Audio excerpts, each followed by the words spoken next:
Using the 2012 American Community Survey household income data from the Minnesota Population Center's IPUMS dataset, that's the longest name I've ever read in my life, Business Insider was able to calculate what it takes to be in the top 1% of income earners in each state in America. So let's take a look at the map. You might find this interesting, and you might find this surprising. So get this, man. Number one is, I believe, Connecticut? Yeah, I think it's Connecticut. $642,000 it takes to be in the top 1% in Connecticut. I think New York is number two, and New Jersey's close also, but New York, it takes $511,000 a year to be in the top 1%.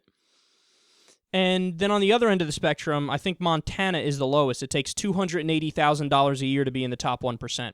And then everybody else falls somewhere in between. California is relatively high. It takes about $430,000 to be in the top 1%. Texas, it takes $391,000 to be in the top 1%. And then there's everything in between. Some states have a higher number. Some states have a lower number. It's between $280,000 and about $642,000 a year to be in the top 1% in all these different states. And the interesting thing to me about this is that I thought it was higher, and I think most people thought that the top 1% number would be higher than that you'd have to make over $1 million a year to be in the top 1%, when, again, that's not true. It just, a little over $600,000 a year is the top 1% in the richest state. So what does this show us? Well, it shows us that, and a lot of other people have made this point before me, but it bears repeating, which is that it's not even really the 99% versus the 1%. It's more like the 99.9% versus the 0.1%, or maybe the 0.01% or 0.001%. Because I have no problem. I can only speak on behalf of myself. You guys can tell me whether or not you agree or disagree with this. But I have no problem with somebody making $300,000 a year, $400,000 a year. By all means. In fact, I don't even necessarily think taxes should be all that high on somebody making that amount of money.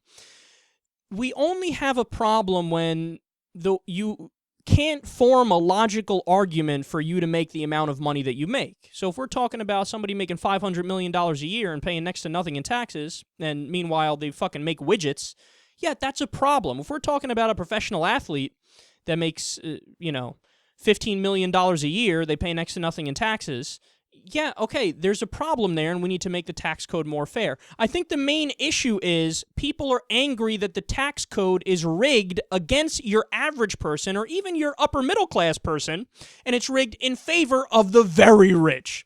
So take Mitt Romney, for example. He makes over $20 million a year in investments. You know what he pays in taxes? 14%.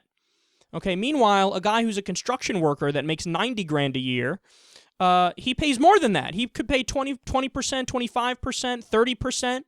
So why is it that a guy making $90,000 should pay more than Mitt frickin' Romney, who sits on his ass all day long and makes millions and millions of dollars? He shouldn't. That's the point. And the tax code has been rigged over time because of the corrupting influence of money in politics. So you have billionaires and multinational corporations and people on Wall Street giving money to the politicians, and then the politicians rig the system in favor of the already rich, and then everybody else gets fucked over in the process.